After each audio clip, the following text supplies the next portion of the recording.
आणि आज आपण एक विषय नवीन शिकणार आहोत आणि आपल्या आजच्या विषयाचं नाव आहे, तुम्ही लिहून घेऊ शकता, मानसिक व भावनिक वेदनांवर कशी मात करावी.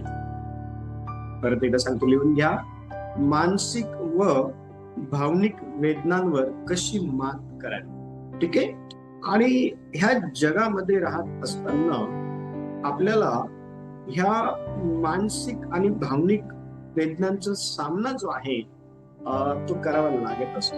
आणि अनेक वेळा मानसिक आणि भावनिक वेदनांचा सामना करत असताना त्याचे खूप सारे दुष्परिणाम जे आहेत ते आपल्या वैयक्तिक जीवनावरती, आपल्या पारिवारिक जीवनावरती, आपल्या आपल्या नातेसंबंधावरती, आपल्या कामावरती आणि अशा इतर काही गोष्टी आहेत ज्याच्यावर त्याचा होत असतो परिणाम.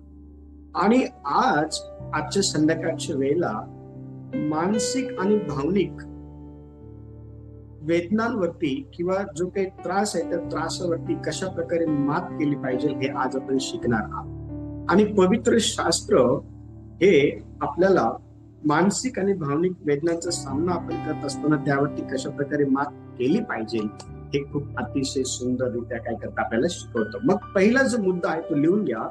पहिला मुद्दा आपल्या आजच्या विषयाचा हा आहे, देवाकडं आपल्या सर्व जे काही चिंता आहे ना त्या घेऊन जा, किंवा देवावरती आपल्या सर्व जे काही चिंता आहे ना त्या तुम्ही टाका.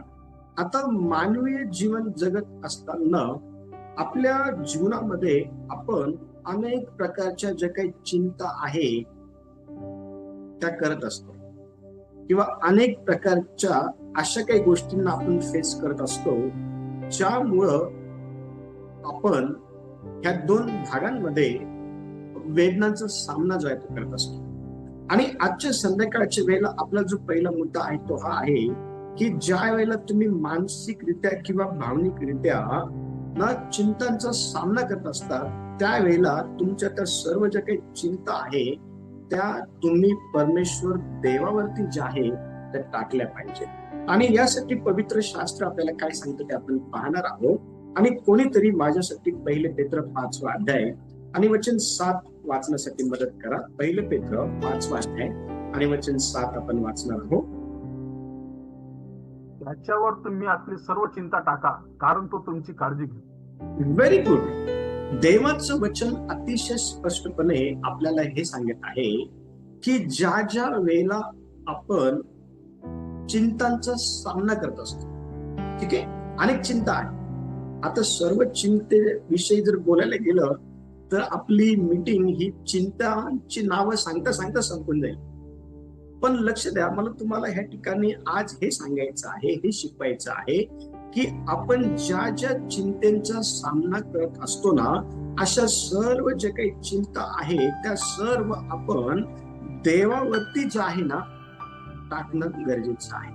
बरं, देवावरती आपण आपल्या चिंता का टाकल्या पाहिजे, तर त्याचं उत्तर आपल्याला ह्याच वचनाच्या ब भागामध्ये पाहायला भेटतं. आणि ते उत्तर हे आहे, कारण देव आपली काळजी घेतो. लक्ष द्या, खऱ्या अर्थाने ज्या वेळेला आपण मानसिकरित्या, ज्या वेळेला आपण भावनिकरित्या अतिशय मोठ्या प्रमाणामध्ये वेदनांचा सामना करत असतो त्यावेळेला खऱ्या अर्थाने आपल्या जवळ असा एक व्यक्ती असायला पाहिजे जो आपली काळजी घेईल. पण अशा वेळेला आपली काळजी घेणारा व्यक्ती आपल्या जवळ नसतो आणि म्हणून आपण ह्या दोन भागांमध्ये अतिशय मोठ्या प्रमाणात काय करत असतो माहिती का, वेदनांचा सामना करत असतो. आणि ह्या वेदना आपल्या अनेक रोजच्या ज्या काही जीवनशैली आपल्या आहेत त्याच्यावरती त्याचा असर आपल्याला पाहायला भेटतो. पण देवाचं वचन आपल्याला हे सांगत आहे की चिंता करून आपण आपल्या स्वतःच्या परिवारावरती, जीवनावरती, कामावरती किंवा इतर अशा कोणत्या गोष्टींवरती त्याचा असर जे आहे ते होऊ देऊ नये, म्हणून आपण आपली चिंता देवावरती टाकली पाहिजे. आणि ज्या वेळेला आपण आपली चिंता देवावरती टाकतो ना त्यावेळेला देव आपली काळजी घेतो. कारण पवित्र शास्त्रामध्ये अनेक लोकांनी त्याची जी काही चिंता आहे ती देवावरती टाकली आणि देवाने कधीही त्यांच्या चिंतेला घेऊन त्यांची काळजी केली नाही, असं झालं नाही. देवाने त्यांची काळजी घेतली. पवित्र शास्त्रामध्ये ज्यावेळेस आपण जुन्या कराराच्या पुस्तकांमध्ये ज्या वेळेला आपण पहिले शमूएल पहिला अध्याय आणि 10 ते 18 ही वचनं वाचतो ना त्या ठिकाणी हन्ना संदर्भात आपल्याला फार सुंदर लिहिण्यात आलेलं आहे. हन्नाची जी काही सवत आहे ती सारखी तिला तिला टॉर्चर करायची लेकरं नसल्या कारणामुळे. हन्ना जी आहे खूप चिंता करत होती. लक्ष द्या. आणि हन्नाने सर्व जी काही चिंता आहे ना लेकरा संदर्भाची, तिची जी काही सवत आहे तिच्या संदर्भाची, किंवा तिला जो काही अपमान सहन करावा लागत आहे लेकरू नसल्या कारणामुळे, किंवा तिला जे काही लोकांना तोंड द्यावं लागत आहे लेकरू नसल्या कारणामुळे, अनेक गोष्टी त्या ठिकाणी फेस करत असेल ती. आणि ह्या सर्व प्रकारच्या मानसिक आणि सर्व प्रकारच्या जे काही भावनिक जे काही चिंता आहे, जे काही वेदना आहे ना, त्या सर्व तिने परमेश्वर देवावरती टाकलेल्या होत्या. आणि लक्ष द्या, परमेश्वर देवाने तिच्या सर्व काही चिंता ज्या आहेत ना त्याची तिने काळजी घेतली. देवाने तिची काय केली माहिती का? काळजी घेतली. कारण हा वृत्तांत ज्यावेळेस आपण वाचतो ना, तर ह्या वृत्तांतामध्ये अतिशय स्पष्टपणे हे सांगण्यात आलेलं आहे की हन्नाने आपल्या दुःखद मनस्थितीमध्ये परमेश्वर देवाकडे काय केलं माहिती का? प्रार्थना केली आणि सर्व चिंता त्याने तिच्यावर टाकली. सर्व जी काही चिंता आहे ना तिने त्याच्यावरती टाकली. आणि लक्ष द्या, ज्या वेळेला देवाच्या मंदिरातून ती आपल्या घरी जायला निघाली ना, त्यावेळेला तिचं समाधान जे आहे ना ते झालेलं होतं. तुमच्या जीवनामध्ये परमेश्वर देव हा तुमचं समाधान केल्याशिवाय राहणार नाही. पण तुमचं समाधान व्हावं असं जर तुम्हाला वाटत असेल तर तुम्हाला तुमच्या चिंता ह्या देवावर टाकायला शिकलं पाहिजे.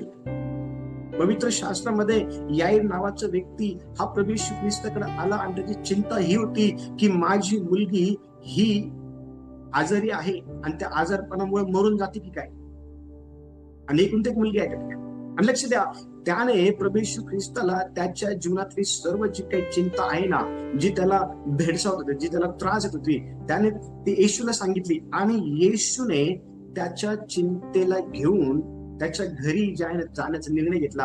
आणि लक्ष द्या, त्याला त्रास देणारी चिंता जी आहे ना त्या चिंतेचं येशूने निवारण केलं. म्हणजे काय? त्याने त्याच्या मेलेल्या मुलीला जिवंत केलं. लक्ष द्या, प्रभू येशू ख्रिस्ताने शिष्यांना त्या 4000 लोकांना भाकरी ज्याने खाऊ घालण्यासाठी सांगितलं. त्या 5000 लोकांना भाकरी ज्या आहे ना ते विकत जा, घेऊन या, त्यांना खाऊ घाला. परंतु त्या ठिकाणी शिष्य म्हणाले की इतक्या मोठ्या लोक समुदायाला अन्न खाऊ घालण्यासाठी आमच्याकडे पुरेसे पैसे नाहीये. मग येशू म्हणाला, तुमच्याकडे काय आहे? लक्ष द्या, देव हा सर्व समर्थ आहे आणि त्याच्याकडनं तुमच्या भावनिक किंवा तुमच्या मानसिक ज्या काही चिंता आहे ते निवारण करता येणार नाही असं होत नाही. त्याला सर्व काही करता येतं. त्याला सर्व काही करता येतं. आणि म्हणून पहिली गोष्ट, आपण आपल्या सर्व जे काही चिंता आहे ना त्या देवावर टाकल्या पाहिजे. चिंता कोणती का असे ना, प्रार्थनेच्या द्वारे ती चिंता देवावर टाकायला शिका. देव तुमच्या चिंतेचं निवारण करेल. दुसरी गोष्ट लिहून घ्या, देवाच्या वचनावर मन जे आहे ना एकाग्र करा. ज्यावेळेस तुम्ही देवाचं वचन वाचतात ना त्यावेळेला तुमचं मन हे तुम्ही त्या देवाच्या वचनावरती स्थिर करणं गरजेचं आहे. आणि बघा वचन काय सांगत आहे. यशायाचं पुस्तक 26वा अध्याय, यशायाचं पुस्तक 26वा अध्याय आणि त्याचं 3रं वचन पहा काय म्हणत आहे.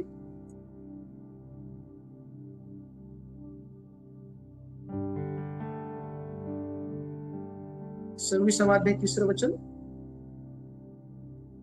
ज्याचे मन तुझ्या ठाई स्थिर झाले आहे त्याला तू पूर्ण शांती देतोस, कारण त्याचा भाव तुझ्यावर असतो. आमेन, प्रेज द लॉर्ड.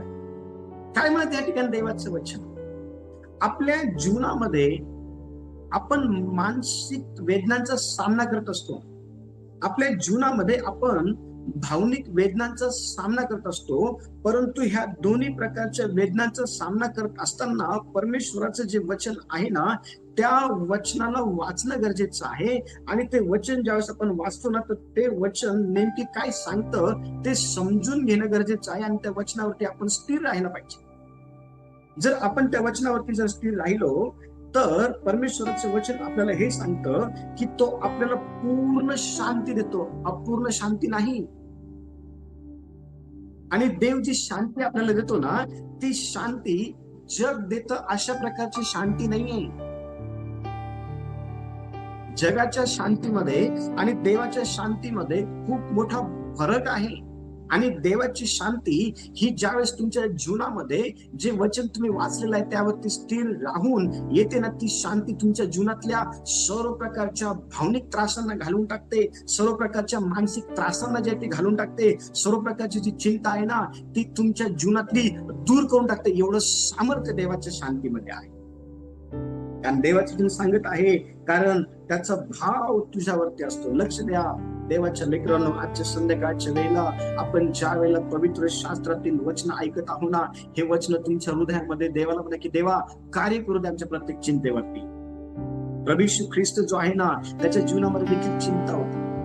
प्रभू येशू ख्रिस्ताच्या जीवनामध्ये देखील आपण पाहतो की मानसिक वेदनांचा सामना त्याला करावा लागला, भावनिक वेदनांचा सामना जो आहे ना तो प्रभू येशू ख्रिस्ताला करावा लागला. जेव्हा आपण मत्ती पुस्तक 4 अध्याय आणि 1 पासून 11 वचन जेव्हा आपण वाचून त्या ठिकाणी सैतानाच्या प्रलोभनाला येशूला जे आहे ते सामोरे जावं लागलं. सैतानाने येऊन येशूची परीक्षा त्या ठिकाणी घेतली, पण लक्ष द्या येशूने पुरेपूर देवाच्या वचनावरती एकाग्र राहून सैतानाचा सामना केला आणि फलस्वरूप काय झालं माहिती का, सैतान त्याला सोडून निघून गेला.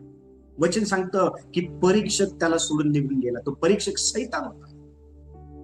लक्ष द्या, सैतानाच्या द्वारे तुमच्या जीवनामध्ये तुम्हाला भावनिक वेदनांचा सामना करावा लागतो. सैतानाच्या द्वारे तुमच्या जीवनामध्ये तुम्हाला मानसिक वेदनांचा सामना करावा लागतो. सैतानाच्या द्वारे तुमच्या जीवनामध्ये जे काही एन्झायटीज आहे, चिंता आहे, त्याचा सामना तुम्हाला करावा लागतो. पण देवाच्या वचनावरती तुम्ही जर तुमचं मन जर एकाग्र केलेलं आहे आणि तुम्ही जर देवाच्या वचनाला घेऊन जर तुमच्या चिंतेसोबत डील करत आहात, तुमच्या भावनिक त्रासाबरोबर डील करत आहात, तुमच्या चिंतेबरोबर डील करत आहात, तर देवाच्या वचनामध्ये सामर्थ्य आहे तुमच्या जीवनातील सर्व प्रकारची चिंता दूर करण्याची. येशूच या ठिकाणी एक उदाहरण आपण पाहतो की येशूने देवाच्या वचनावरती जास्तीत जास्त एकाग्रता राहण्याकरता निवड केलेली होती. आणि तो एकाग्र राहिला देखील. तो म्हटला परमेश्वर तुझा देवाची परीक्षा पाहू नको. तो म्हटला परमेश्वर मनुष्य केवळ भाकरीने नव्हे तर देवाच्या मुखातून निघणाऱ्या प्रत्येक वचनाने जगल. तो म्हटला परमेश्वर तुझा देव जो आहे ना, लक्ष द्या, त्याची परीक्षा पाहू नको. चर्च देवाचं वचन हे जर याच्यावर जर तुम्ही स्थिर राहिले ना, तर त्या देवाच्या वचनाच्या सहाय्याने तुम्ही तुमच्या सर्व प्रकारच्या चिंतेवरती मात करू शकता, सर्व प्रकारच्या मानसिक त्रासावरती मात करू शकतात, सर्व प्रकारच्या भावनिक त्रासावरती तुम्ही ज्याने विजय प्राप्त करू शकता. आणि हीच गोष्ट येशूने त्याच्या जीवन कार्यामध्ये केलेली आपल्याला पाहायला भेटते. बघा, कोणीतरी मत्ती पुस्तक 4 अध्याय आपण काढून आणि 3 प्रकारच्या परीक्षा त्या ठिकाणी सैतानाच्या द्वारे प्रभू येशू ख्रिस्ताची घेण्यात आली असताना कशा प्रकारे प्रभू येशू ख्रिस्ताने देवाच्या वचनावरती एकाग्रता राहून सैतानाचा सामना केला, चिंतेचा सामना केला, हे आपल्याला पाहायला भेटतं. देवाचं वचन अतिशय स्पष्टपणे सांगत आहे. वचन 3 मध्ये परीक्षक जवळ आला आणि त्याने त्याची परीक्षा घ्यायला सुरुवात केली. आणि 4थ्या वचनामध्ये असं म्हटलेलं आहे की परीक्षक त्या ठिकाणी म्हणाला की ह्या दगडाच्या भाकरी बनव. येशू म्हणाला नाही, भाकरीने नाही, देवाच्या मुखातून निघणाऱ्या प्रत्येक वचनाने मनुष्य जगेल. हो, आपण पाहतो की येशू या ठिकाणी 40 दिवसाचे जे काही उपवास आहे ना, ते उपवास संपल्या त्याला भूक खूप लागलेली होती येशूला. हो, त्याच्याकरता दगडाच्या भाकरी बनवणं अशक्य नव्हतं, शक्य होतं, पण त्याला कोण बनवायला लावते हे त्याला कळालं होतं. लक्ष द्या, तुमच्या जीवनामध्ये मानसिक त्रास कशामुळे आलेला आहे, तुमच्या जीवनामध्ये तुम्हाला भावनिक त्रासाचा सामना कशामुळे करावा लागत आहे, तुमच्या जीवनामध्ये तुम्हाला चिंतेचा सामना हा कशामुळे करावा लागत आहे, त्याच्या मागे सैतान आहे का? जर आहे तर त्याला पळवायला शिका, त्याला पळवायला शिका. लक्ष द्या, देवाचं वचन अतिशय स्पष्टपणे आपल्याला हे सांगत आहे की 6व्या वचनामध्ये प्रभू येशू ख्रिस्ताला तो म्हणाला की इथून खाली उडी टाक, कारण असं शास्त्र आहे की तो तुला ना झेलून धरण्यासाठी आपले जे काही स्वर्गदूत आहे ते पाठवून देईल, तुझा पाय ठेचू नये म्हणून दगडावरती. प्रभू येशू ख्रिस्त काय म्हणाला माहिती का नाही? प्रभू येशू ख्रिस्त अतिशय स्पष्टपणे म्हणाला तुझा देव परमेश्वराची परीक्षा बघू नको. लक्ष द्या, देवाच्या लेकरांनो, जास्तीत जास्त देवाचं वचन वाचा, जास्तीत जास्त देवाच्या वचनावरती मनन करा, जास्तीत जास्त देवाचं वचन जे सांगतं ना त्याच्यावरती ठामपणे अवलंबून राहा. लक्ष द्या, तुमचा भावनिक त्रास तुम्हाला सोडून जाईल, तुमचा मानसिक त्रास तुम्हाला सोडून जाईल, तुमच्या चिंता ह्या तुम्हाला सोडून निघून जाते. लक्ष द्या, येशूच्या जीवनामध्ये तेच प्रॉब्लेम होता, पण त्याने त्या ठिकाणी देवाच्या वचनावरती पूर्णपणे अवलंबून राहून शैतानाशी डील केली. आणि लक्ष द्या, वचन सांगते की त्यातून त्याला पूर्णपणे स्वतंत्र, शैतान सोडून निघून नाही, शैतान थांबला नाही. तिसरी गोष्ट लिहा. तिसरी गोष्ट, प्रार्थना करून आपल्या भावना देवापुढे मांडा. ज्या काही भावना आहेत तुमच्या, भावना ज्यावेळेस दुखवल्या जातात, ज्या वेळेला मानसिक त्रास होतो, त्यावेळेला तुम्हाला त्या मानसिक त्रासातून जर बाहेर यायचं आहे, तुम्ही ज्यावेळेस भावनिक त्रासांचा सामना करत असतात आणि त्यातून तुम्हाला ज्यावेळेस बाहेर यायचं आहे, तर त्यासाठी सर्वात बेस्ट उपाय जर काय आहे तर तो हा आहे की प्रार्थनेच्या द्वारे आपण आपल्या भावना ह्या देवापुढे मांडल्या पाहिजे. आणि बघा, आपण फिलिप्पियराचं पत्र 4 अध्याय आणि 6 आणि 7 काय म्हणत पहा. फिलिप्पियराचं पत्र 4 अध्याय 6 आणि 7 वचन काय म्हणते. कशाविषयी चिंताक्रांत होऊ नका, तर सर्व गोष्टींविषयी प्रार्थना व विनंती करून आभार प्रदर्शनासह आपली मागणी देवाला करवा. म्हणजे सर्व बुद्धी सामर्थ्याच्या पलीकडे असलेली देवाने दिलेली शांती तुमची अंतःकरणे व तुमचे विचार ख्रिस्त येशूच्या ठायी राहील. आमेन. Praise the Lord. किती सुंदर आहे बघा देवाचं वचन, देवाचं अभिवचन काय म्हणत आहे. सुरुवातच बघा 6व्या वचनाची कशी, कशाविषयीही काय करू नका. चर्च चिंता करू नये, काय करू नका, चिंता करू नका. आता विचार करा, तुम्ही तुमच्या स्वतःच आत्मपरीक्षण करा आणि तुम्ही स्वतःला विचारा की तुम्हाला कोणत्या कोणत्या चिंता आहे. आपली ही प्रार्थना संपल्यानंतर जी वही तुम्ही आता मुद्देसूद देवाचं वचन लिहिण्यासाठी तयार केलेली आहे, तिथं त्याच्या दुसऱ्या पानावरती तुमचं नाव टाका आणि 1 2 3 4 5 6 7 असे आकडे टाकून त्याच्या समोर तुम्ही तुमची चिंता लिहा. लेकरांच्या भविष्याची चिंता आहे, ओके. शिक्षणाची आहे, ओके. नोकरीची आहे, ओके. स्वतःच्या आरोग्याची आहे, ओके. घराची आहे, ओके. कर्जाची आहे, ओके. हा, लिहा लिहा लिहा. त्याच्यावरती हात ठेवा आणि मला देवा, मला ही चिंता आहे. तू म्हणतो ना कशाविषयी चिंता करू नका, मला ही चिंता आहे. लक्ष द्या, प्रार्थना करा तुमच्या त्या लिहिलेल्या गोष्टी करता. आणि मला वचन म्हणत आहे कशाविषयी चिंता क्रांत होऊ नका, तर सर्व गोष्टींविषयी प्रार्थना विनंती करून आभार प्रदर्शनासह देवाला आपली मागणी कळवा. आपण देवाला आपले प्रॉब्लेम सांगतच नाही. आपल्या चिंता, आपले प्रॉब्लेम, आपल्या समस्या, आपल्या भावनिक त्रास, आपला मानसिक त्रास हा देवाला सांगणं गरजेचं आहे. कारण देवाशिवाय तुम्हाला तुमच्या त्या त्रासातून कोणीही सोडू शकत नाही, कोणी सोडू शकत नाही, कोणीच नाही. आणि कुणामध्ये सामर्थ्य पण नाही, माणसामर्थ्यामुळेच ते, शिवाय देवाच. हो, परमेश्वर देवाने 12 वर्षाच्या रक्तस्रावी स्त्रीची ती चिंता दूर केली आजाराची. कमी समजतं 12 वर्ष.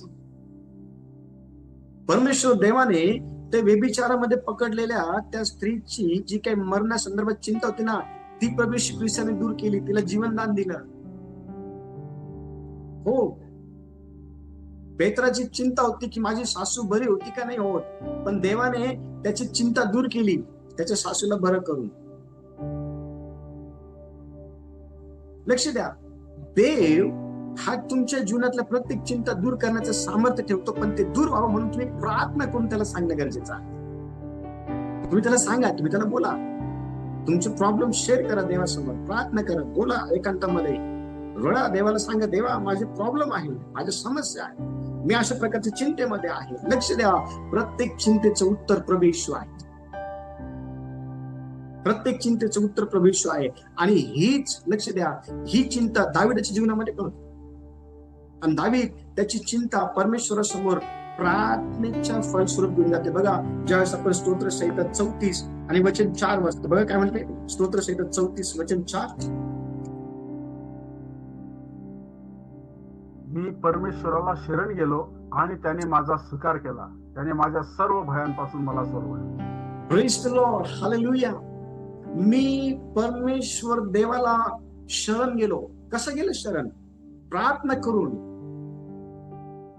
आणि काय गेला तो शरण? कारण त्याच्या जीवनामध्ये अनेक भय होतं.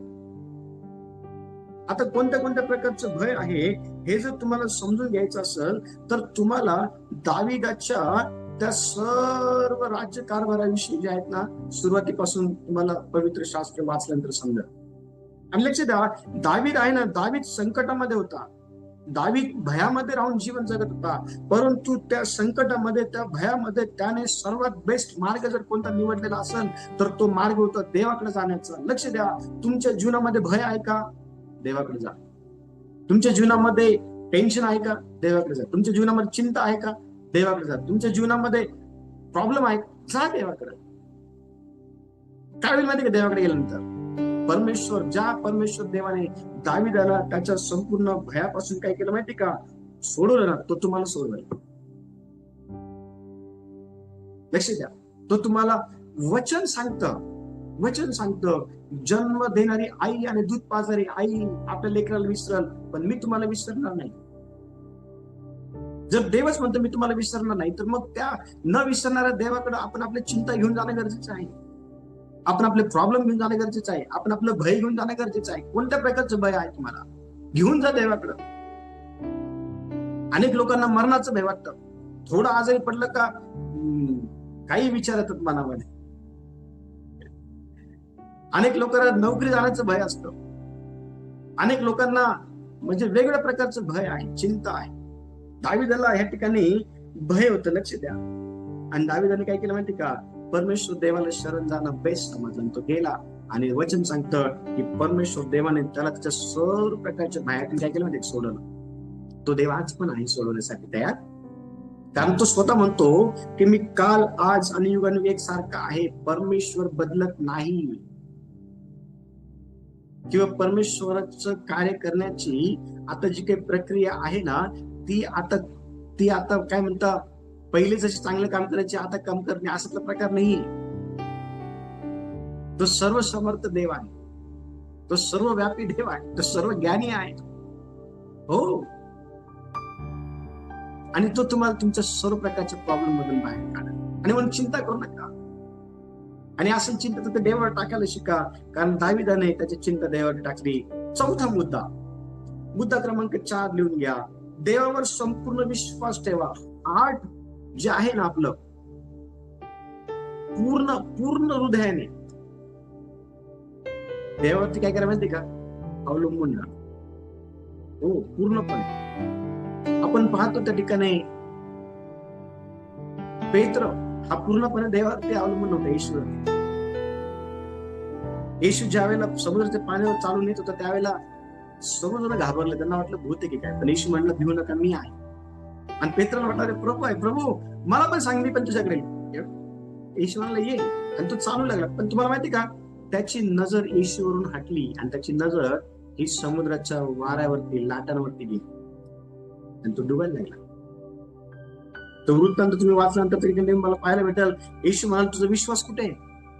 लक्ष द्या, देवावरती संपूर्ण विश्वास जो आहे ना तो टाकणं गरजेचं आहे. कारण आपण नीतिसूत्राचं पुस्तक 3 अध्याय आणि 5 आणि 6 वचन वाचतो ना, तर त्या ठिकाणी बघा काय म्हणताय शलोमोन राजा.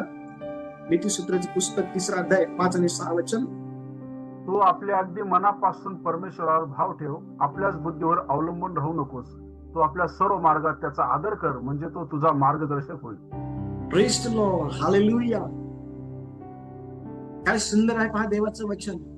परमेश्वर या ठिकाणी अतिशय स्पष्टपणे सांगत आहे, माझ्या मुला, माझ्या मुली, माझ्या लोकांनो, मी जे तुमचं निर्माण करता आहे तुमच्या आईच्या गर्भामध्ये, त्या तुम्ही माझं ऐका. काय ऐकायचं आहे?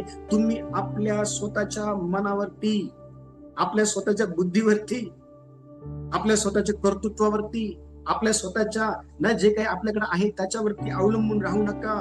तर तुम्ही तुमचा परमेश्वर देव याच्यावर पूर्ण मनाने जे आहे ना भाव ठेवा, त्याच्यावरती अवलंबून राहा, त्याच्यावरती विश्वास ठेवा. तो आज नाही तर उद्या तुम्हाला तुमच्या सर्व प्रकारच्या चिंतेतून बाहेर काढेल.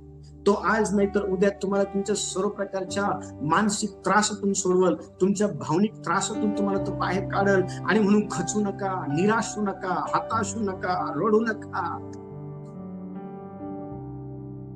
आपलं मन कठोर करू नका. देवाचं वचन सांगत आहे अतिशय स्पष्टपणे या ठिकाणी. ज्यावेळेस आपण वचन वाचतो, देव म्हणत आहे तू आपल्या सर्व मार्गामध्ये त्याचा आदर कर, म्हणजे तो तुला कोणत्या मार्गाने गेलं पाहिजे याविषयीचं ज्ञान तुम्हाला तो देईल. आज आपल्याकडे ते ज्ञान नाहीये, आणि म्हणून तर ते ज्ञान आपण देवाकडे मागितलं पाहिजे. आपल्या जीवनामध्ये आपल्याला वाटेल त्या रस्त्याने आपण जातो, आणि मग आपल्याला परेशान्या, समस्या, अडीअडचणी, चिंता, सर्व प्रकारचे भावनिक त्रास, मानसिक त्रास हा आपल्याला होत असतो. पण जर देवाने आपल्याला मार्ग दाखवला, त्या मार्गावर जर आपण चाललो, तर ह्या सर्व प्रकारच्या त्रासाचा सामना आपल्याला करावा लागणार नाही, कारण देवाचा मार्ग चांगला आहे. हो, प्रभू येशू ख्रिस्त स्वतः म्हणतो, मी मार्ग, सत्य आणि जीवन आहे. माझ्याकडे आल्यावाचून कोणीही पित्याकडे स्वर्गाच्या राज्यात जात नाही. स्वर्गाच्या राज्यामध्ये घेऊन जाण्याच्या मार्गावरती आपल्याला येणं गरजेचं आहे. त्या मार्गावरती चिंता, प्रॉब्लेम ह्या सर्व गोष्टी नाही. हो, पवित्र शास्त्रामध्ये ज्यावेळेला आपण उत्पत्तीचे पुस्तक 22वा अध्याय वाचतो ना, लक्ष द्या, त्या ठिकाणी अब्राहमाला चिंता होती की देवाने माझा एकुलता एक मुलगा मागितलेला आहे, आता कसं होईल. इतक्या वर्षानंतर त्याला झालेलं होतं, आणि त्यालाच काय केलं माहिती का, देवाने मागितलं तर देव त्याला म्हटलं होता की तुझ्या मुलाचा अर्पण मला कर म्हणून पर्वतावरती येऊ. तो गेला चिंता करत करत. तर तुम्हाला माहिती का, परमेश्वर देवाशी तो विश्वासयोग्य होता. त्याला माहिती होतं ज्याच्यामध्ये देण्याचं सामर्थ्य आहे ना, ज्याच्यामध्ये देण्याचं सामर्थ्य आहे ना, लक्ष द्या, तोच सर्व समर्थ देव आहे, त्याच्याशिवाय दुसरं कोणी नाही. आणि तुम्हाला माहिती का, आपला मुलगा इसाक याला अर्पण करण्यासाठी अब्राहम गेलेला असताना देवाने त्याची विश्वासयोग्यता बघितली. देवाने त्याचा परमेश्वरावरती असलेला पूर्ण जो काही भरोसा आहे ना, विश्वास आहे ना, ट्रस्ट आहे ना, ते देवाने बघितलं. आणि देवाने त्या ठिकाणी, तुम्हाला माहिती का, देवाने त्याला विजय दिला. देव म्हटला की अरे अब्राहम थांब, तुझा मुलगा याला काही विजय करू नको. लक्ष द्या, देवावरती पूर्णपणे विश्वास ठेवून चालायला शिका. ह्या जगामध्ये जीवन जगत असताना स्वतःच्या बुद्धीवरती अवलंबून राहू नका. तुम्हाला तुमच्या दृष्टीने जो रस्ता योग्य आहे त्या रस्त्याने जाण्या अगोदर देवाला विचारा, देवा काय मी ह्या रस्त्याने जाऊ का, तू माझ्यासोबत आहे का, तू माझं मार्गदर्शन होईल का. देवाचे बरेचसे सेवक देवाला म्हटले, जर तू आमच्या बरोबर येत नसेल तर आम्हाला पुढे नको घेऊन जाऊ. आपण आपल्या जीवनामध्ये असं म्हणू का, म्हटलं पाहिजे, जर तू आमच्या बरोबर येत नसेल तर आम्ही पुढे जाणार नाही, आम्हाला इथेच राहू दे. आपण म्हणतो का तसं? नाही म्हणत. आपण आपल्या स्वतःच्या बुद्धीवरती अवलंबून राहतो. आपल्याला संपूर्ण भरोसा, संपूर्ण विश्वास, संपूर्ण ट्रस्ट देवावरती ठेवायचं. ते तुमचं वाईट होऊ देणार नाही, नाही देणार.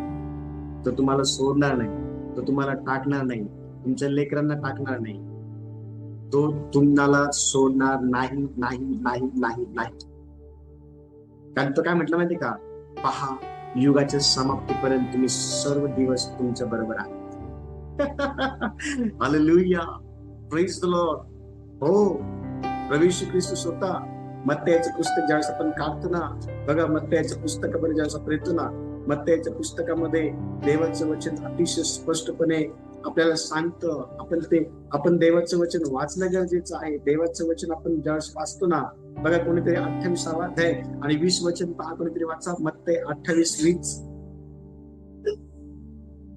जे काही मी तुम्हाला आज्ञा पिली ते सर्व त्यास पाळावयास शिकवा, आणि पहा युगाच्या समाप्तीपर्यंत मी सर्व दिवस तुमच्या बरोबर आहे.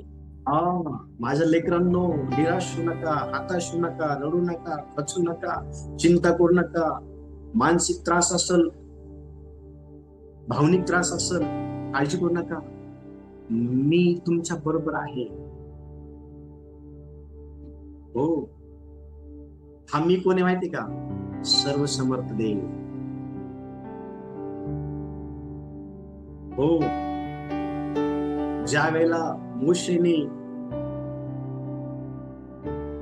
परमेश्वर देवाला विचारलं, लोक मला विचारतील, त्यावेळी मी त्यांना काय सांगू? त्यावेळेला देव म्हटलं, जा त्यांना सांग, मी जो आहे तो आहे. I am that I am. हो, लक्ष द्या. चिंता आहे, काळजी करू नका. देवावरती विश्वास ठेवा, तो तुम्हाला पार घेऊन जाईल तुमच्या चिंतेमध्ये. हा, काळजी करू नका, विश्वास ठेवा, पूर्ण विश्वास ठेवा. पाचवा मुद्दा, देवाची स्तुती करा. अगदी तुम्ही दुःखामध्ये असाल तरी, तुम्ही भावनिक त्रासामध्ये असाल, तुम्ही मानसिक त्रासामध्ये असाल, तुम्ही दुःखामध्ये असाल, तरीही देवाची स्तुती करणं सोडू नका, देवाची आराधना करणं सोडू नका, देवाची भक्ती करणं सोडू नका. तर तुम्ही जर तुमच्या दुःखामध्ये, तुमच्या त्रासामध्ये जर देवाची भक्ती करणं जर सोडलं, तर तो त्रास तुमच्या जीवनावरती हावी होऊन तुम्हाला उद्ध्वस्त करू शकतो. आणि म्हणून तुमच्या त्रासामुळे तुम्ही उद्ध्वस्त होऊ नये म्हणून तुम्ही त्या त्रासामुळे देवाची भक्ती करणं शिकलं पाहिजे. आणि बघा, पवित्र शास्त्र 1 थेसलोनिकी याचा 5वा अध्याय आणि 18 वचन बघा काय म्हणत आहे. थँक्यू पवित्र आत्मा. 1 थेसलोनिकी 5वा अध्याय आणि वचन 18 पहा. सर्व स्थितीत उपकार स्तुती करा, कारण तुमच्याविषयी ख्रिस्त येशूमध्ये देवाची इच्छा हीच आहे. आमेन. काय इच्छा आहे देवाची? सर्व स्थितीमध्ये देवाची इच्छा काय आहे? दुःखामध्ये देवाची इच्छा ही आहे की तुम्ही त्याची आराधना करावी, त्याची भक्ती करावी, त्याची स्तुती करावी. आनंदामध्ये देवाची इच्छा काय आहे? तुम्ही त्याची स्तुती करावी, त्याची आराधना करावी, त्याची भक्ती करावी. आणि पवित्र शास्त्रामध्ये ज्यावेळेस आपण प्रेषित पुस्तक 16वा अध्याय आणि वचन 25 वाचतो ना, त्या ठिकाणी आपल्याला 2 व्यक्ती दिसतात. आणि ते 2 व्यक्ती दुःखाच्या प्रसंगामध्ये आहेत, त्रासाच्या प्रसंगामध्ये आहे. मानसिक त्रासातून जाते ते, भावनिक त्रासामधून जात आहेत ते, शारीरिक वेदनेतून जात आहे ते. आणि बघा, आपण वाचू ते वचन 16वा अध्याय, प्रेषित पुस्तक 16वा अध्याय आणि वचन 25 पहा. त्या ठिकाणी आपल्याला 2 व्यक्ती दिसतात, पौल आणि सिलास. आणि कोणत्या प्रकारच्या परिस्थितीमध्ये बघा काय करते त्या ठिकाणी. 25वा वचन, 24 आणि 25 म्हणजे समजेल ते आपल्याला. 24 आणि 25. त्याला असा हुकूम मिळाल्यावर त्याने त्यांना आतल्या बंदीखान्यात घालून त्यांचे पाय खोड्यात अडकविली. मध्यरात्रीच्या सुमारास पौल व सिला हे प्रार्थना करीत असता व गाणे गाऊन देवाची स्तुती करत असता बंदिवान त्याचे ऐकत होते. यस, काय चालू आहे या ठिकाणी? त्यांना जेलमध्ये टाकले, तुरुंगामध्ये टाकलेलं आहे. त्यांच्या पायामध्ये बेड्या आहेत. इमोशनली, भावनिक, मानसिक त्यांच्या जीवनामध्ये किती त्रासाचा सामना ते करत आहे. इतक्या त्रासामध्ये, दुःखाच्या प्रसंगामध्येही ते देवाची आराधना करणं विसरलेले नाहीये, देवाची स्तुती करणं विसरलेले नाहीये. आणि देवाची स्तुती, देवाची आराधना ते त्या दुःखाच्या प्रसंगामध्ये करत असल्या कारणामुळं परमेश्वर देवाला त्या ठिकाणी एक मोठा चमत्कार करावा लागला. आणि तो चमत्कार ज्या वेळेला आपण पुढे वाचतो ना, त्यावेळेला आपण पाहतो की एक मोठा भूमिकंप झाला त्या ठिकाणी. लक्ष द्या, दुःखाच्या प्रसंगातून तुम्हाला कशा प्रकारे बाहेर काढायचं याचं ज्ञान देवाकडे आहे. तुमचं दुःख तुमच्या जीवनापासून कसं दूर करायचं हे विषयीची माहिती देवाला आहे. देव तुमच्याकडनं त्या दुःखाच्या प्रसंगामध्ये काय अपेक्षा करतो? त्याची स्तुती, त्याची आराधना, त्याची भक्ती. हो, ज्यावेळेस तुम्ही ह्या सर्व गोष्टी कराल ना, लक्ष द्या, तुम्हाला अनुभव येईल की देवाने तुम्हाला तुमच्या दुःखातून बाहेर काढलेले. तुम्हाला अनुभव येईल देवाने तुम्हाला तुमच्या मानसिकतेतून बाहेर काढले, त्रासाच्या. तुम्हाला अनुभव येईल की देवाने तुम्हाला तुमच्या भावनिक त्रासातून बाहेर काढले. तुम्हाला अनुभव येईल ज्या गोष्टींची चिंता तुम्ही करत होती ती चिंता देवाने दूर केलेली आहे. खरंच हे जे वचन आहे ना, हे देवाचं वचन, हे सजीव आहे. सजीव, हे सजीव आहे देवाचं वचन. देव हा तुमच्या जीवनातून दुःख दूर करेल, पण त्या दुःखाच्या प्रसंगामध्ये देव तुमच्याकडनं अपेक्षा काय करतो माहिती का? देव तुमच्याकडनं अपेक्षा करतो की तुम्ही त्याची स्तुती करावी, पावलासारखी, शिलासारखी. चिंता करू नका दुःखाबद्दल, चिंता करू नका तुमच्या प्रॉब्लेम बद्दल. तुम्ही किती भावनिक त्रासामध्ये आहात, किती मानसिक प्रॉब्लेम मध्ये आहात, लक्ष द्या. देवाला माहिती कारण त्याने तुम्हाला निर्माण केले. देवाला माहिती त्याने तुम्हाला आपली निर्मिती आपल्या आईच्या गर्भामध्ये पिंड स्वरूपामध्ये होत असतानाच इर्मायाला देव म्हणतो, इर्माया तुझ्या आईच्या गर्भामध्ये तुझी निर्मिती होण्यापूर्वीपासून मी तुला ओळखतो. I know you who you are. तू कोण आहे मला माहिती आहे. आपण कोण आहोत देवाला माहिती आहे. नस देवाला माहिती, डॉक्टरला नाही माहिती.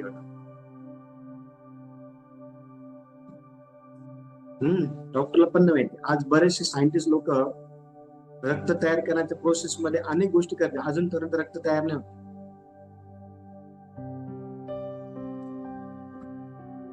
देवाला माहिती आहे तुमच्या जीवनातले प्रॉब्लेम, आणि मग चिंता करू नका.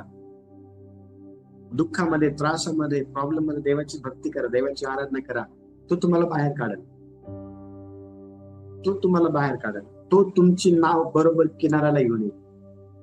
ती कितीही चिंतेमध्ये अडकलेली असू द्या, ती कितीही रडण्यामध्ये अडकलेली असू द्या, ती कितीही कर्जामध्ये अडकलेली असू द्या, ती कितीही मानसिकतेमध्ये अडकलेली असू द्या, ती कितीही भावनिक त्रासामध्ये अडकलेली असू द्या, ती कितीही गरिबीमध्ये अडकलेली असू द्या, ती कितीही श्रापामध्ये अडकलेली असू द्या, ती कितीही तंगीमध्ये अडकलेली असू द्या, देव बरोबर ती नाव घेऊन किनाऱ्याला.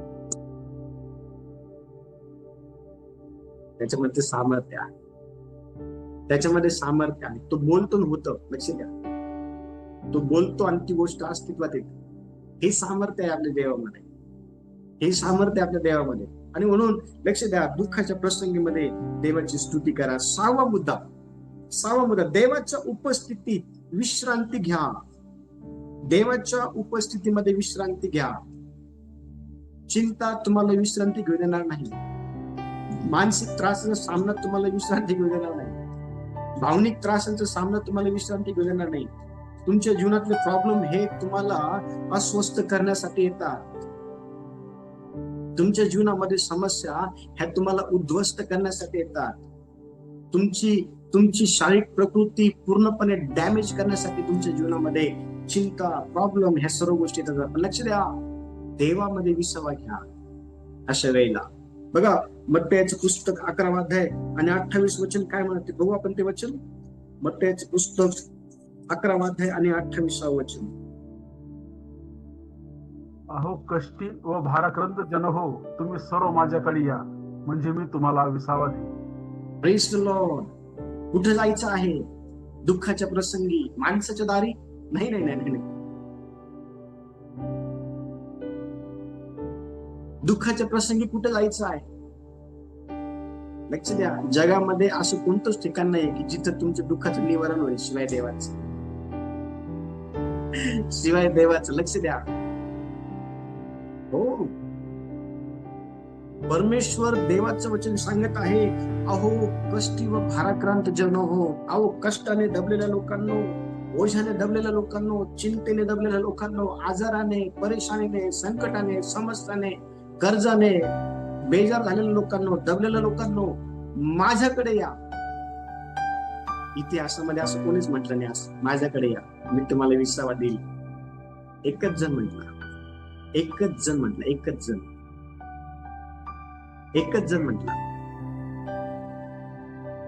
त्याचं नाव आहे